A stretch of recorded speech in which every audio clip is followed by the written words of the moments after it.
Hey everyone, welcome back for another deep dive. You know how we love to dig into these big ideas, and today we're tackling a fascinating one. The courage to be disliked. Oh yeah, this one's juicy. And we're going straight to the source, the book that pretty much put this concept on the map, The Courage to be Disliked. Right, based on the teachings of Alfred Adler, one of the big thinkers in psychology. And what's really cool about this book, at least to me, is the way it's written, like a conversation between a philosopher and a youth. Yeah, it makes these pretty heady concepts way more accessible, you know? Totally. So for this deep dive, picture yourself sitting in on that conversation, picking up the nuggets of wisdom. Oh, I like that. So let's jump right in. One of the first things that really hit me in the book is this whole idea that you can change, like truly change, no matter what your past looks like. It's like super empowering, isn't it? You're not stuck. Right. Like so often we hear that our childhood or past experiences kind of determine who we are. This book flips that on its head. Exactly. It's like, yeah, those things happen, but you get to decide how much power they have over you now. So we're not saying ignore your past, but instead of being chained to it, we're saying you get to choose how you interpret it and move forward. And that's where personal responsibility comes in. And this is a big theme for Adler. Like, you are responsible for your own happiness. Which could be a little intimidating, but also, a huge relief. Huge relief. Once you realize that nobody else is coming to save you, you get to save yourself. You have the power to change. And that sense of agency can be so powerful, right? Oh, yeah, definitely. Okay, so we can change. What are we changing toward? The book talks a lot about finding happiness, but not in the way we usually think about it. Yeah, it's not about chasing pleasure or success in the, conventional sense. It's more about, finding a sense of belonging and purpose. Yes. It's that idea of contribution. Like, what are you giving back to the world, to your community? So it's almost like flipping the script. Instead of asking, what can I get? It's, what can I give? Precisely. And that's where true happiness kicks in, according to Adler. It's that feeling that you're a valuable member of society, that you matter. That's beautiful. Now, I think some people might hear this and think, okay, so I have to be liked by everyone. I have to please everybody to feel valuable. That's a great point. And the book tackles that head on. Sure. It's not about being a people pleaser, not at all. It's about having the courage to be disliked. Ah, yes. The title of the book, it can be a little shocking when you first hear it, right? Oh, definitely. Especially in a world where we're bombarded with messages about fitting in and getting likes and all that. Right. Social media is a perfect example of this, right? It's like we're constantly seeking validation from others. But here's the thing. When you're always trying to please everyone, you end up living someone else's life, not your own. And you end up feeling exhausted and unfulfilled. Totally. And that's why the courage to be disliked is so important. It's about freeing yourself from that need for constant approval. It's like taking back your power. It is, because when you stop worrying about what other people think, you're free to pursue what truly matters to you.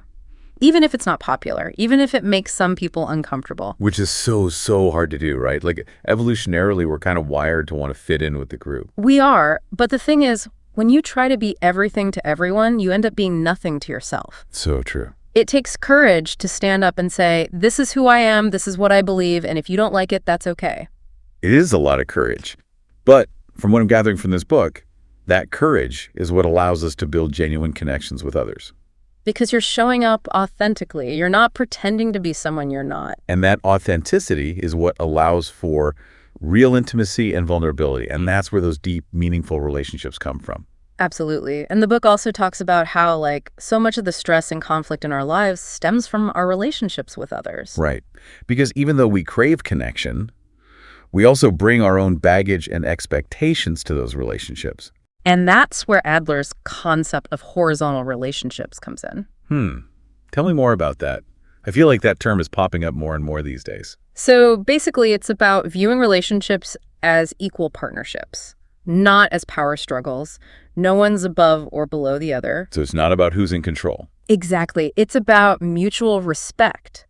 Think about it in terms of a friendship. You value your friends' opinions, you listen to them, you respect their boundaries. You don't try to control them. Right. You don't try to force them to be someone they're not, and you don't let them control you either. Ooh, that's a good one.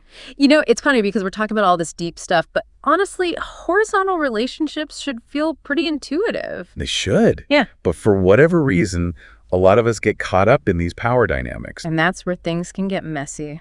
Yeah. And the book offers this super helpful tool for navigating those potential messes. Separation of tasks. Yes. It's game-changing, honestly. Like, it's the idea that we can only control our own actions and choices. We can't control other people. Exactly. You can't control how other people think, feel, or behave. So true. And you know what? It's funny because I was just talking to a friend about this the other day.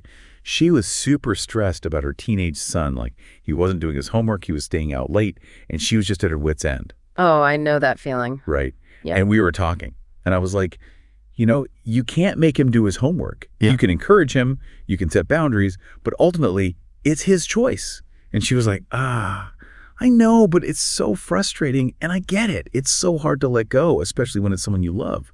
But the truth is, the more we try to control other people, the more we create resistance and resentment. Exactly. And separation of tasks doesn't mean being passive or not caring. It's about focusing your energy where it has the most impact on your own sphere of influence. So instead of nagging her son about his homework, my friend could focus on creating a supportive environment at home, having open communication, and maybe setting some clear consequences. Yes. And then it's up to him whether or not he chooses to meet those expectations. And that's where the courage to be disliked comes in again, right? Yeah. Because she might have to be okay with him being upset with her. She might have to set boundaries that he doesn't like. Right. But that's what it means to be a responsible parent. You're not doing your kid any favors by shielding them from the consequences of their choices.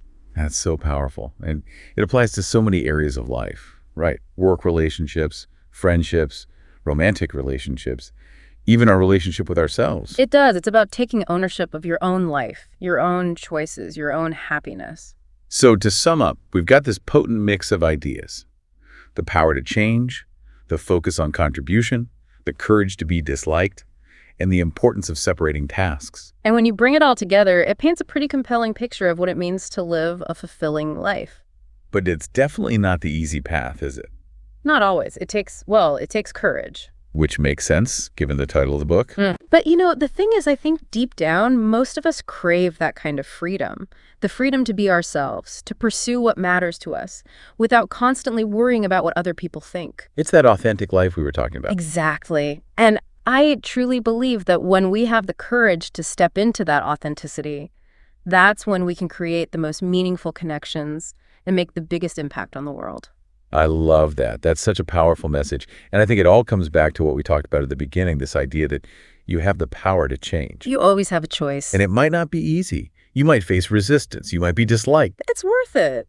So worth it. So for anyone listening who's feeling inspired to maybe shake things up a bit, what's one little thing they could do today to start moving in that direction? Ooh, that's a good question.